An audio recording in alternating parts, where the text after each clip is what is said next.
Well, I mean, I think questions that we're often asked are to do with how to choose a surgeon or how to choose a clinic, how to choose where you go to have your laser eye surgery. I think the principles would be the same with any form of private treatment that you might wish to sort of contemplate. You would go by recommendation primarily, and sometimes that's the recommendation of a family doctor. If you had some health problem and you wanted to seek private help, then your family doctor could probably point you in the right direction, certainly to somebody local. Or in case of eye problems, it might be your local optometrist who gives you some advice as to where to go. Friends and family, of course, or work colleagues can recommend a centre that they've been to where they were very happy with the results and with the service they received. And then one of the very useful sources of information would be, for example, the Royal College of Ophthalmologists website, where they do actually have a patient guidelines document.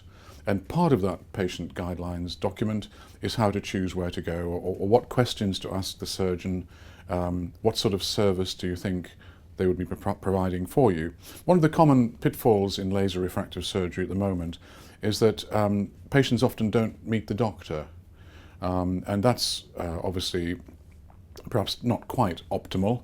I think if you were having a private treatment, it would be very useful to meet the doctor beforehand and chat to them about their experience, and also, of course, just get information from them about how your prescription would fare with laser surgery, or any aspects of your care that you need to know about. The doctor would be in the best place to sort of to answer those questions.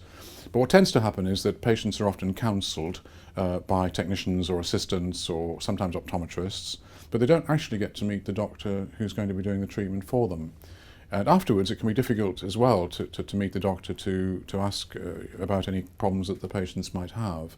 So it's a different type of service, and I think that if patients do get the chance to go to a clinic that's been recommended to them, if they do get to meet the surgeon, and they can ask the surgeon all of the questions that they'd like to ask, then they can have a cooling off period and decide whether it's for them or not.